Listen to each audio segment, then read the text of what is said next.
into traveling, and they're doing trips now, and they're planning stuff. So, Athena, do you have some travel ahead of you? Just got back from Israel this weekend. I will be next in Israel with the amazing CXR Israel Trek. So if you didn't sign up yet, you should. Yeah, back and forth to Israel, West Coast, Texas, Florida, all over. It's the world is ready to meet again, and we are happy to see customers, partners, and friends from the space. I love that. Did you say you're going to be in Texas? Yes, I've been in Texas, and I'll be in Texas. I'll hit you up. Will it be Austin? We'll try. We'll try, Chris. All right. Well, keep me updated. We put another big slab of meat to do some dry aging in, so I will need an excuse to cut some steaks off. And my vegetarian steak. Yes, of course, your plant-based steak that we will grow before you get here. I'll eat your meat steak. It's fine. But you guys do have Israel coming up. Is it April? It's the end of April, last weekend of April, and the first week of May. Very nice. That's going to be super exciting. Yeah. A little jealous. That's the one I'm passing on. A little jealous. It's not too late. It's not too late to sign up, Chris. Here we have some slots. I just had yesterday a Pinot Noir from Israel that was given to me by Maya Huber.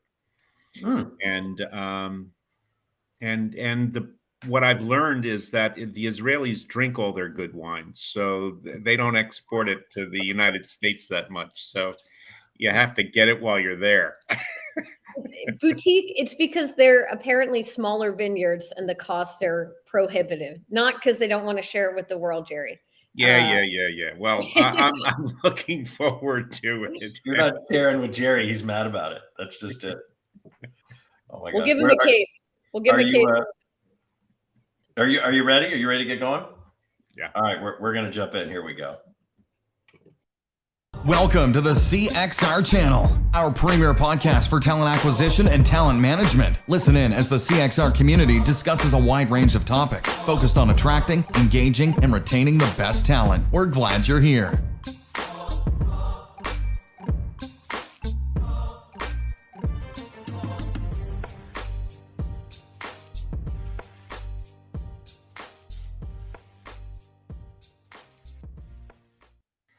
Welcome to another edition of Recruiting Community, your podcast here. I'm Chris Witt. I am the host, president of Career Crossroads, and I am here to just walk you through an interesting conversation that we typically will hold with interesting people.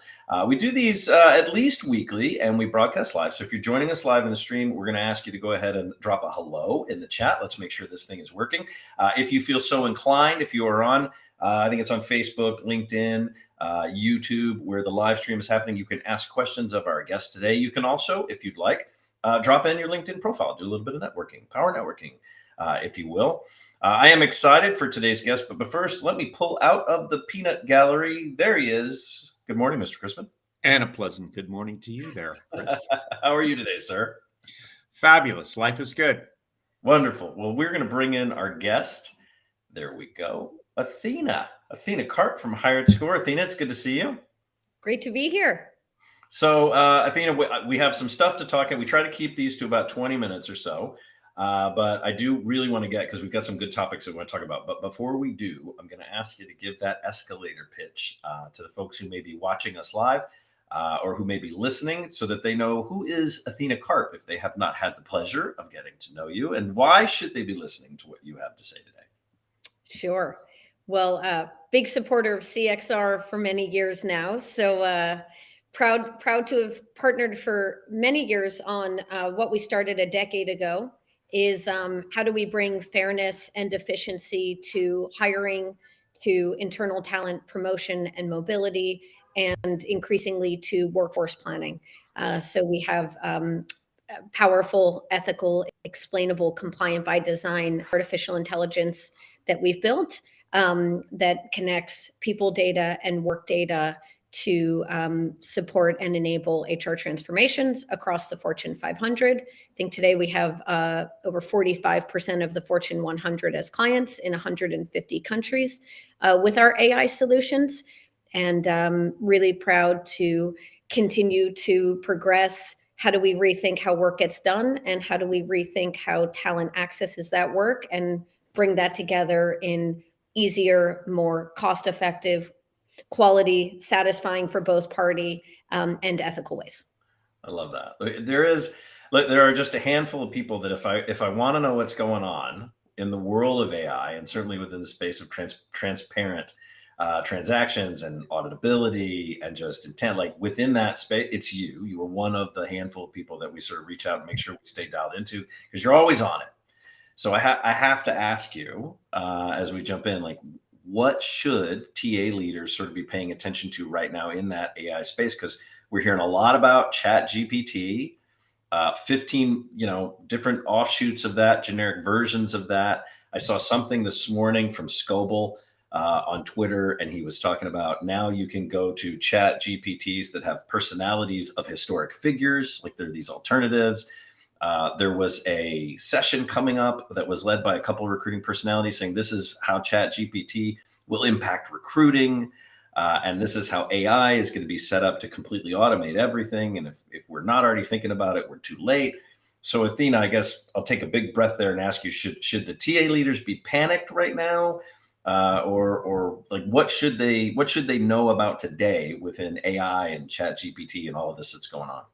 Yeah, so I think I'll break that into two different discussion threads, right? One is what's happening in AI today, and two, how can and should TA leaders be thinking about, that's a nice quote from Phil, how can and should. For those who are listening, we threw a quote up Phil's in the chat. He just said he worked with HiredScore at PepsiCo. Amazing tool. So we were just sharing that. Grateful for our customers and our kind of talent advisor leaders that always bring us to new heights and teach us a lot. So when we think about AI, just what's exciting about whether that's ChatGPT. I know you had a question about Google and what they're doing with Bard and some of the other applications out there. It's the ability to gain instant information with human answers, if you will, or humanized like answers. It's the ability to consume a lot of data and have that, I think a lot of these places where it's been inefficient, ineffective, challenging for humans to constantly keep up with the volume of work, with humans to constantly understand all the different answer threads and variability of how to respond to things like, what is our company policy on X? How is that changing? What should I do in this bizarre situation that I don't really know what we're supposed to do? It's like in many places, I think the HR function has played the assistant to everyone in governance and policy and processes. And that's the place where I feel we have the most opportunity for the AIs to step in, provide a consistent, real-time, always up-to-date experience and Q&A answer set, if you will. But what I get excited about is what is the kind of two questions. One, what is the AI unlocking in terms of our goals that in many ways, I think we have, what I'm excited that COVID has unlocked is, I remember when we started HiredScore, people we'd speak to would say, it takes us 6 to 9 months to discuss changing an HR policy, even though we know we should, right? But that doesn't mean we don't want to, and we don't know that this is a very reactive, inefficient, or unfair way of working. We just don't have the year-long discussion time to change that. So what I think is changing is this notion of, in COVID, we became agile. And clients have told me it took 3 to 6 days to discuss, redefine, re-implement, and train on a new policy and process. Yeah. So we gained agility, but we gained reactive agility because we were always still responding to what was urgent, what kind of held us hostage in the moment, and we had to solve. And what I'm excited about is, how do we take that agility and then make it proactive? And that's where AI, I think, can say, what are all these points that creates agile work today, reactive work today? Oh, the business is understaffed to a point that it can't accept new business. We have to close a hospital floor because we can't take ambulances because we don't have the nurses on staff, or we have to close this center because we need X admins on site. HR knows what the business ailments that create urgent crisis situations are.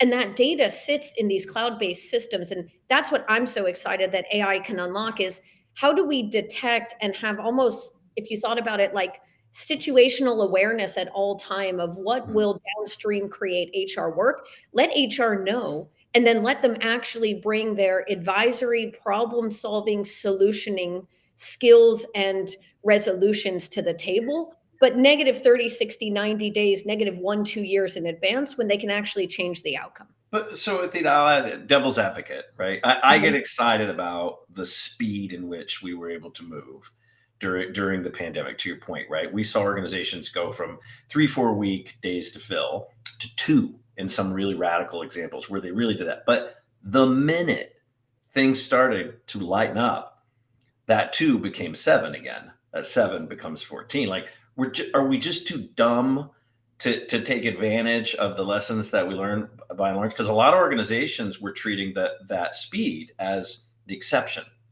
right? And we see some that are going back and adopting these old practices and not taking advantage of it. So I guess my question to you, for your opinion, is if, like, by and large, is it just going to be those organizations who learned the lessons and adapted and moved forward that way that really get to take advantage of this new technology, and the other folks who went from 3 weeks to hire to 2 and then back to 3 the second, almost like the second that they could, are they going to get left in the dust?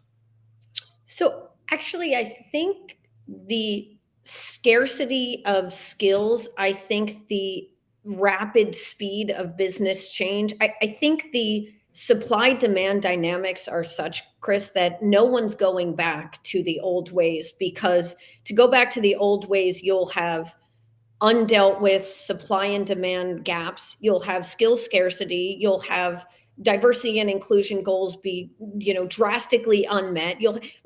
I think the expectation and evolution of how we define work, who can do the work, how we widen the aperture of access, how we all of those things also moved with that agility. And we open that box for the business to be retrained on what can and should a best in class look like. I don't think we're going back to that. Plus, the labor market and the supply and demand gaps are only getting wider, not decreasing. So I'm more optimistic that we kind of went down a path that has no return to the less than ideal past we came from.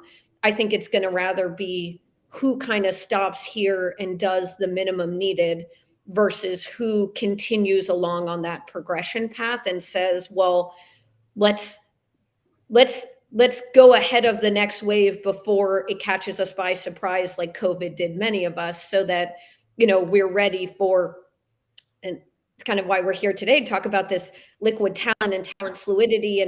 And when I think of the baby boomer retirement, it's a great example of the workforce is losing the largest population of highest skilled talent in most organizations seemingly at once. So they've already lost them, and they're not coming back. All these efforts to do these returnships, great programs that organizations are putting in, but the boomers, I think, are just kind of like, just sort of done, just kind of ready to be done. Yeah. I think you're absolutely right, Athena. If investors who buy stock or invest in new businesses, et cetera, are paying attention to those who are adopting what you're talking about versus those who have kind of recanted and said, I want to go back to the old thing. Everybody should show up 40 hours a week, and come to the office all the time whenever I say, so if we don't differentiate between those who get it and those who don't from a monetary point of view, we won't be taking advantage of it. So I hope that you are right. I will be optimistic when I see changes in stock prices based on some of those kinds of things?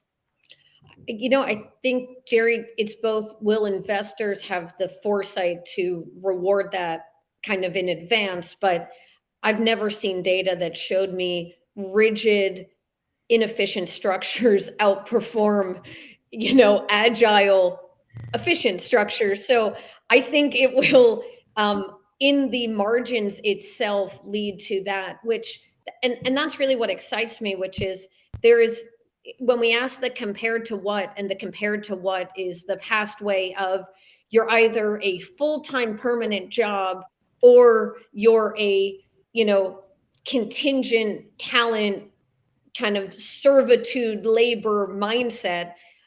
I don't know how that would benefit anyone to have that polarization and that bifurcation versus the ability to say, well, every company realizes work can be done in more fluid ways. Do we need to always define it with that strict, rigid structure of a full-time permanent rec that is the endless checklist, which increasingly is not going to be achievable because the talent supply will not yield our endless checklist forever, and especially not at diversity population demands and at the, interest in the way we want to have them work in a rigid way. So, I think society plus worker preferences and demand and just operating efficiencies are all the forcing mechanisms to say, how do we, for every piece of work that needs to get done, break that down into what are the true options? And it's not internal or external. It could be internal doing it permanently, or internals doing it as a project. It could be an external doing it part-time for now. It could be an external working as part of a team, augmenting our workforce doing it. It could be role sharing.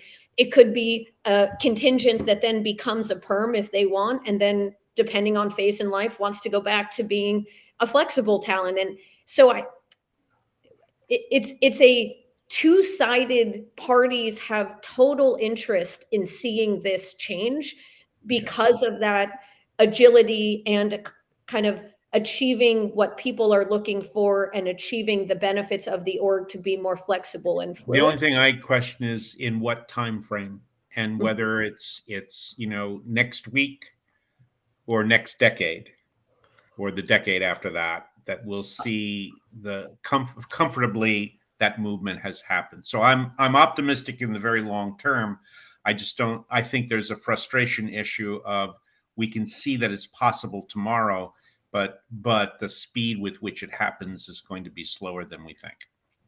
Yeah, I stand by my observation that Athena is from the future, because we've just got too many organizations trying to cram back into that old model. Big companies that I think are, and I'll steal that phrase, they're just too big to fail, and they're going to do what they want to do. And whether it's just a matter of having an asshole CEO who just doesn't get it, or an incredible amount of investment in property and real estate that they just can't walk away from, to shift how they work. So I am cautiously optimistic, right, that we will get there. But to your comment, Jerry, I just don't see it happening in a super effective and broadly adopted way in less than 10 years. Cool. Got it. Yeah.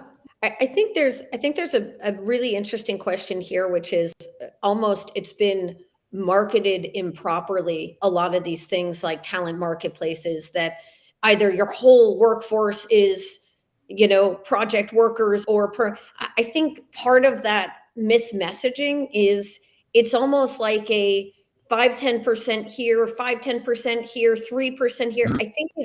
I think all of us should expect how that shift is going to happen is going to be honestly solely based on business demand need and worker preferences, right? So if there's an area where you can't find the external talent to do that work, or let's say, Jerry, we talked about the baby boomer population. I think this is a great place to say, well, we should probably expect that they're never coming back if we don't change the rigidity.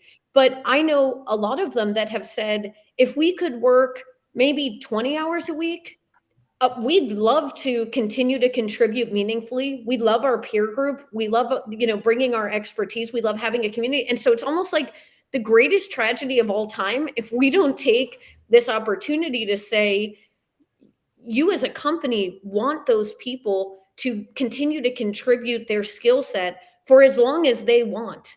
And the difference between aligning what they want and what you want, which is already aligned, is the rigidity that you're not willing to rethink how someone can contribute meaningfully in anything that's not a full-time, 45, 50 hour a week job. That's a shame, right? Yeah, I'm I'm a fan. I mean, I've been able to do that. I do think you made the point. It's a two-sided coin here. So it's not just what the employer needs to do. Certainly the employer needs to get it and have much more agile kinds of approaches to how they operate.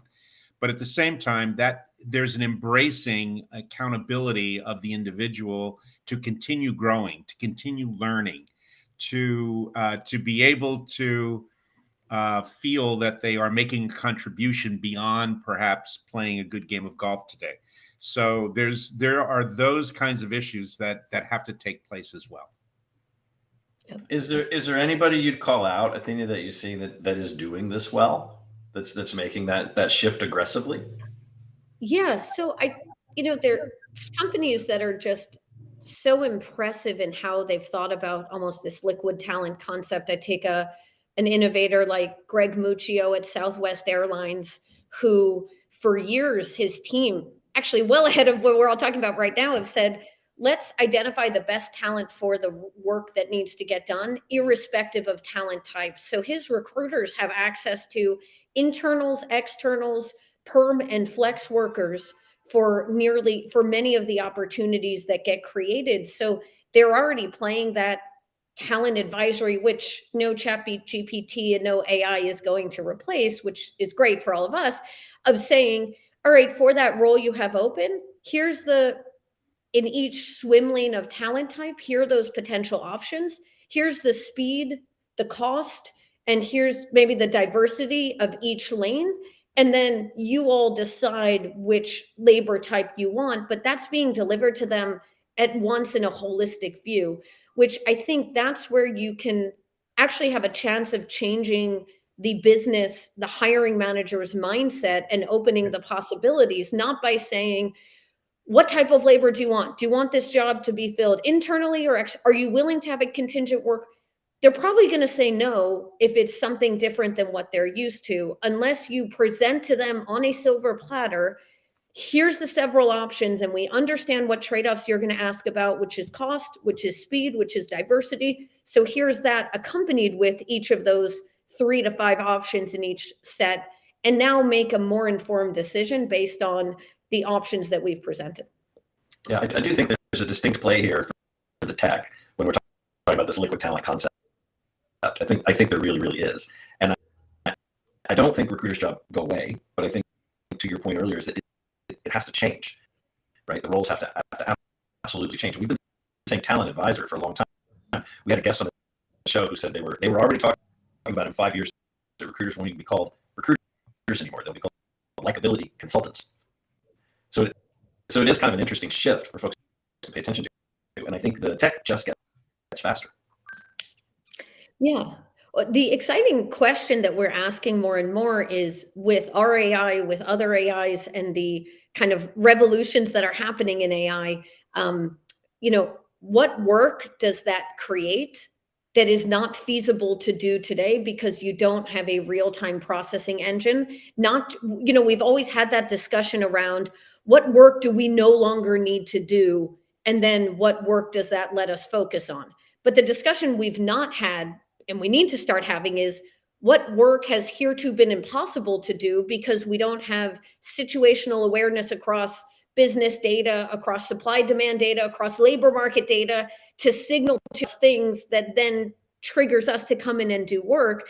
And I think this is a great dialogue for us to start having with customers, with the market of, and what is the skill set of a recruit, a talent acquisition professional, a talent advisor professional, an HR professional, to then do that new type of work that we never had to do before. And how do we start getting them ready now? Because that work will come with the unlock from the AI below them. Yeah. One of the things that keeps hitting me is you called out the Southwest, and Southwest has been, from its beginning, a company that was very open to different ways of looking at things, and continues to do that under the current leadership.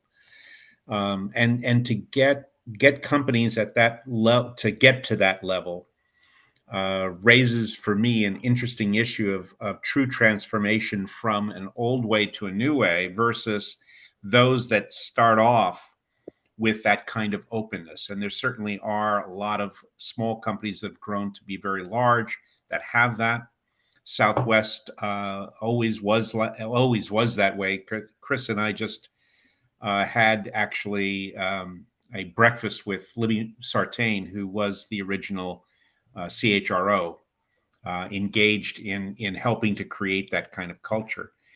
And so the kind of change efforts that are going on in major companies, I think, have to continue to evolve to get them from some of those old ways to the new ways. Yeah, there's actually a great book from Jim McKelvey called "The Innovation Stack: Building an Unbeatable Business." He was the founder of Square. It's a wonderful book, and it actually talks about and he's an amazing entrepreneur and person, and he talks about how he was able to beat Amazon, which he should have never been able to do, because he deeply focused on technology and outside of technology, even these small things of processes and changes, and how his talent was trained and how his people think and how his culture was built, such that it became a problem solution chain that was unbeatable by someone who should have won. And I think that's he actually has in there example of an airline that no airline, the Southwest story, the JetBlue story, the Virgin story, these don't make logical sense from a cost of capital, cost of plane, the slotting, the regulatory to fly. But when you put customer centricity at the center, when you put employees at the center, when you rethink the human experience and in every single part of the business, then you can actually build a undisruptible force of a, David Goliath real competition. So I think that's the opportunity for AI first companies. There's a lot of companies out there that HiredScore has, for years been asked, do we compete with people that actually we partner wonderfully with, the ATSs, the HCMs, even the CRMs? And what we say is when you're built as a AI first, AI only company from the core, you make so many different decisions, and your kind of culture baked into that is things like everything must be explainable, everything must be auditable, etc. But when we don't have that, you kind of miss out on being able to do that from the base. Interesting. Cool. Well, let me ask you, Athena, you take us out with this. So we're talking about books, and we're talking about how passionate we are about this change, right? And I did put a link. Chris, you're the Terminator today. Is my voice that thing? All right, dear, you ask her about the book. How about that? I will. So he's got two questions for you. The first one is, if you were to write a book now about what we've been discussing, what would you call it? What would be the title? Oof, such a good one. I think it would be something. I'm not a marketer, so I would need my guru marketers and my CEO office staff to help me think of something catchy. But the tagline would be about, redefining access to the workforce. Really starts with rethinking who and how work can happen. And I think that it's this beautiful first time we have such deep alignment between people that want more opportunities and want to experience work and do work in different ways, and the chance to do types of work in different ways, and companies who have never had more financial incentive to evolve to that. And it's this like forcing mechanism to solve something we talk so deeply about that I know you all care about from the foundation and I care about, which is, let's go back to job access. It's not just necessarily the first thing you do in that company at the base level. It's the ability to experience new jobs and the exposure to what that means, and the also exposure to other things around the work itself. And so I think this book would really be about what are the different mechanisms that are triggering that on the talent worker side, on the human side, human capital side, and what is triggering that revolution on a corporate side, and why do we have this unique opportunity? Cool. And so if you now have this book, other than Chris or myself, who would be the first person you give that book to? Absolutely, it would go to my dad, who wrote a book. He wrote a book 40 called Jobs and Social Change, which was about how we have to disrupt. I don't know, Chris, if you can find it online. They used to teach it at UPenn and a few other places. We have some yellowed copies at home now, but it's really about how you take the most underprivileged communities in the States, rethink the education we are providing them to actually break multi-generational poverty. And we do that through job access and job opportunity. So I would hope that mine would be a 50-year later version of his book to say, how do we rethink about jobs and the impact that can have on social change? His last name is Karp? Yes, Michael Karp. Michael Karp. All right. I'm going to have to look back because that's about when I was going to graduate school. So studying that same stuff. So that's really? kind of Jobs and social change. Amazing. Oh God, yes. Anyhow. Actually, it includes 2 or 3 pages of his favorite restaurants he ate at when he was writing the book across the US. And my book would have the same thing. Cheap eats to high-end eats, the whole spectrum. Thank you. That's so cool. Chris, you taking us out? That's it. Can you hear me? Am I still a robot? Yeah, it's a little bit, but obviously, we love talking to you. This is a great conversation from my point of view. We could do these all day long, but we try to do them once a week anyway. And Chris, anything else you have to add? No, we're so grateful for your time, Athena. Thank you for joining us. And I'll just remind everybody, upcoming podcasts every week, and you can check out what's ahead for CXR at cxr.works/events. Always so much fun with you all. Don't leave yet. Don't leave. Thanks for listening to the CXR channel. Please subscribe to CXR on your favorite podcast resource and leave us a review while you're at it. Learn more about CXR at our website, cxr.works, facebook.com and twitter.com/careercrossroads, and on Instagram at careerxroads. We'll catch you next time.